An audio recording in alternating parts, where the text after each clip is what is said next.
तो दोस्तों जिस कहानी के बारे में आज मैं आपसे बताने वाला हूँ, ये कहानी बड़ा हैरान कर देने वाली है। क्योंकि इस कहानी के बारे में जब पहली बार मैंने सुना तो मुझे भी बड़ा अजीब सा लगा कि क्या ऐसा मुमकिन है? लेकिन ऐसा हुआ है। तो दोस्तों आइए बिना वक़्त जाए किए कहानी की शुरुआत करते हैं। तो आदाब, नमस्कार, सत श्री अकाल, मेरा नाम संजीव है। सच्ची कहानी के इस एपिसोड में आपका बहुत-बहुत स्वागत है। तो उम्मीद है आप सभी खुश होंगे और अपना ख़्याल रख रहे होंगे। दोस्तों इस कहानी में चोरों ने अपना बहुत दिमाग लगाया। इतना दिमाग लगाया कि आपको सोच कर भी हैरानी होगी। और आपको ये बताना चाहूँगा कि चोरी से पहले किसी चोरी में आपने इन्वेस्ट करना सुना है? जी हाँ, चोरों ने इस चोरी को करने के लिए 90 लाख का इन्वेस्टमेंट किया। तो आप सोच ही सकते हैं कितनी बड़ी ये चोरी होगी। तो आइए करते हैं कहानी की शुरुआत। दोस्तों ये कहानी है जयपुर की, यानी पिंक सिटी की। वहाँ पर एक डॉक्टर रहा करते थे, डॉक्टर सुनित सोनी, जो कि बहुत ही मशहूर डॉक्टर थे। आस-पास के इलाके में उनका बहुत नाम था, काफ़ी पैसे वाले थे और काफ़ी इलाज करने में भी काफ़ी माहिर थे, इसलिए लोग उनके पास आया करते थे। तो आमदनी अच्छी खासी थी। तो डॉक्टर सोनी की मुलाकात एक संजीव अग्रवाल से होती है। संजीव अग्रवाल जो कि जयपुर में ही एक ज्वेलर थे। दोनों एक दूसरे से मिलते हैं, एक दूसरे की दोस्ती होती है, दोनों एक दूसरे के घर पे आना-जाना शुरू करते हैं। तो जो संजीव अग्रवाल थे वो डॉक्टर साहब को कहते हैं कि डॉक्टर साहब इतना पैसा कमाते हैं, बैंक में रखते हैं, टैक्स वैक्स देना पड़ता होगा, काहे इन चक्करों में पड़ रहे हैं? आप एक काम करिए, आप अपने पैसों को चांदी में इन्वेस्ट कीजिए, यानी आप इसे चांदी में कन्वर्ट कराइए और इसको अपने घर में रखिए।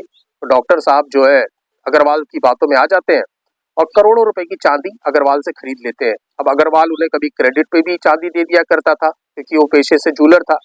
तो इसी तरह दिन बीतता जाता है और डॉक्टर साहब करोड़ों की चांदी लेके घर में रखना शुरू कर देते हैं। अब 1-2 दिन बीतते हैं, डॉक्टर साहब का भी दिन बीतता रहता है, तो अग्रवाल और डॉक्टर एक दिन फिर मुलाकात करते हैं। अब अग्रवाल डॉक्टर को कहता है कि भैया ऐसा है कि घर में इतनी चांदी रख रहे हो, ऐसा ना हो किसी दिन रेड पड़ जाए घर में, तो सारा चांदी पकड़ी जाएगी, क्योंकि 2 नंबर का पैसा आपने सारा इन्वेस्ट कर रखा है, क्योंकि टैक्स वगैरह तो आप दे नहीं रहे। तो डॉक्टर साहब फिर से एक बार अग्रवाल की बातों में आ जाते हैं और 1-2 दिन के बाद अग्रवाल के पास जाते हैं, कहते हैं कि मैंने घर के बेसमेंट में ही एक तहखाना बनवा रहा हूँ और उसी तहखाने में ये सारी चांदी को गाड़ दूंगा। अब ये सारा काम जो है डॉक्टर साहब अग्रवाल को बता के कर रहे हैं और उनको ये नहीं मालूम था कि अग्रवाल के दिमाग में कुछ और ही रासलीला चल रही है। अब डॉक्टर साहब 3 बड़े-बड़े बॉक्स खरीदते हैं, 3 बड़े-बड़े बॉक्स में चांदी को रखना शुरू करते हैं और रखने के बाद वहीं तहखाने में, यानी बेसमेंट में एक तहखाना बनाया होता है और वहां गाड़ देते हैं। और ये सारी बातें सिर्फ अब अग्रवाल को पता थी और डॉक्टर साहब को पता थी। अब जो अग्रवाल था यानी जूलर, उसके मन में तो कुछ और ही चल रहा था, जैसा कि मैंने आपको पहले बताया। अब अग्रवाल जो है उसका एक भांजा था जतिन, उसके साथ 3 लड़कों को और शामिल करता है जो कि जतिन के दोस्त थे और उनसे मिलकर ये सारी बातें बताता है। तो जतिन कहता है कि घर में लूट-पाट करना, घर में से माल को छीनना थोड़ा-सा रिस्की हो जाएगा, तो इसके लिए कुछ नया प्लान बनाते हैं। अब प्लान के तहत होता क्या है कि ये जो 3 दोस्त थे जतिन के, उसमें से एक का नाम था बनवारी। अब जो अग्रवाल था जूलर, बनवारी के नाम से डॉक्टर साहब के बगल में ही प्लॉट खरीदता है। उसको एक्चुअली पहले से ही पता था कि डॉक्टर साहब जहाँ पर ये चांदी गाड़ रहे हैं, वहां पर बगल में एक प्लॉट खाली पड़ा है। अब जो ज्वेलर होता है वो, यानी अग्रवाल, 90 लाख का एक प्लॉट डॉक्टर साहब के प्लॉट के बिल्कुल जस्ट बगल में खरीदता है बनवारी के नाम से। अब प्लान का दूसरा हिस्सा शुरू होता है। अब दूसरे हिस्से में होता क्या है कि जो प्लॉट खरीदा था उसके चारों तरफ बाउंड्री करवाई जाती है 8 से 10 फीट की और अंदर एक कमरा बनवाया जाता है। जब लोग पूछते हैं कि भैया क्या करोगे, बाउंड्री बनवा ली, कमरा बनवा लिया है, प्लॉट में करोगे क्या, तो बता देता है लोगों से कि अब इसमें मैं थोड़े दिन बाद कंस्ट्रक्शन का काम, यानी कोठी बंगला जो भी उसको बनाना था वो करवाऊंगा। अब बनवारी और बनवारी के साथ जतिन और उसके 2 दोस्त उस कमरे में आकर अब रहना शुरू कर देते हैं। अब प्लान का तीसरा पड़ाव शुरू होता है। तीसरे पड़ाव में कमरे के अंदर 10 फीट का एक गड्ढा किया जाता है और गड्ढा करने के बाद अब 26 फीट की एक टनल खोदनी थी। अब जो जूलर था अग्रवाल, उसके दिमाग में पूरा नक्शा एकदम सटीक था कि 26 फीट की अगर हम एक टनल खोदेंगे तो 26वां फीट जो है सीधा बिल्कुल वहां जाके खुलेगा जहां पर ये चांदी गड़ी हुई थी। अब गड्ढा तो कर लिया 10 फीट का। अब गड्ढा करने के बाद 26 फीट की टनल को भी खोदना शुरू किया गया। अब खोदते खोदते जैसे 8-10 फीट हुआ तो देखा क्या कि सामने से उसी सुरंग में अब एक पानी का पाइप आ गया। अब पानी के पाइप में खुदाई करे तो पानी गिर जाए और हो सके रास्ता भी बंद हो जाए और इस तरह लोगों को पता चल जाएगा। तो उस प्लान को वहां कैंसिल किया जाता है। अब अब चौथा प्लान बनाया जाता है कि रास्ते को अब दूसरी तरफ से लेकर आएंगे। तो फिर से 10 फीट का एक गड्ढा दूसरी तरफ किया जाता है। फिर से 26 फीट की एक सुरंग खोदी जाती है और सुरंग खोदने के बाद जब सुरंग कंप्लीट हो जाती है तो अग्रवाल को इन्फॉर्म किया जाता है कि भैया सुरंग अब बन के तैयार है।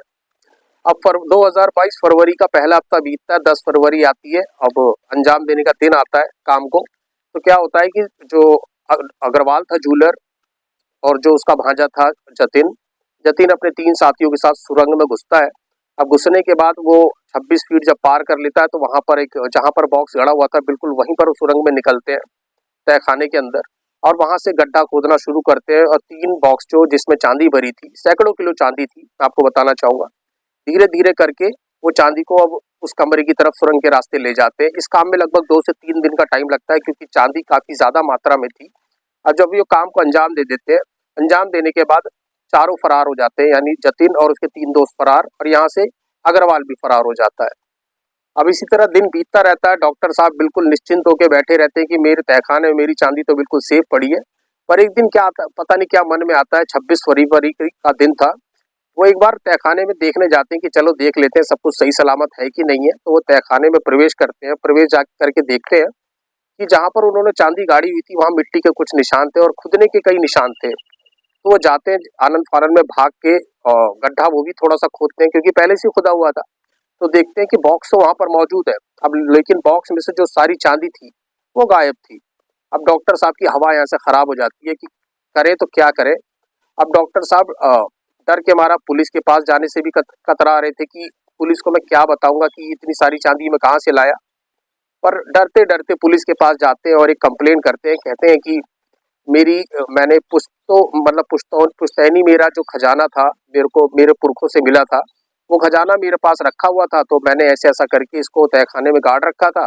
अब वो सब कुछ गायब हो चुका है होता है। अब पुलिस आती है मौका वारदात पर जहाँ पर ये काम हुआ था। अब पुलिस विजिट करती है।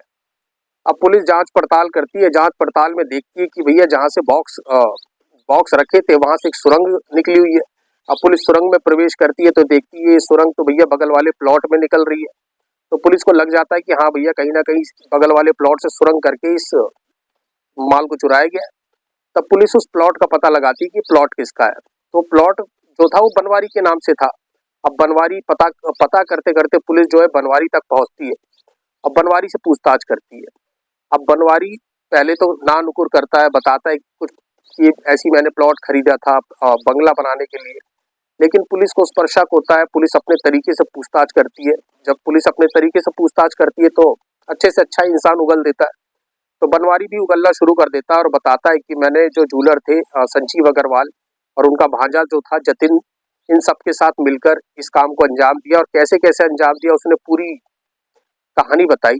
अब कहानी जानने के बाद पुलिस वाले जतिन की तलाश में लग जाते हैं और जूलर अग्रवाल की तलाश में लग जाते हैं, लेकिन दोनों फरार थे, दोनों मिले नहीं।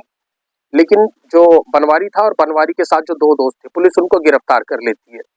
अब गिरफ्तार करने के बाद पुलिस के पास समस्या ये है कि भैया माल कितने रुपए का था, यानी जो चांदी गायब हुई डॉक्टर साहब की, ये कितने रुपए की थी। क्योंकि पुलिस ने पहले तो डॉक्टर साहब से पूछा कि कितने रुपए का सामान था, कितने रुपए का ये सब टोटल सामान था।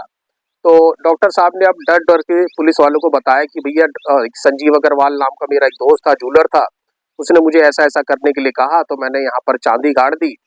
अब चांदी कितने रुपए की थी डॉक्टर साहब ये बताने से कतरा रहे हैं। कभी कहते हैं लाख रुपए की चांदी थी, कभी कहते हैं करोड़ रुपए की चांदी थी।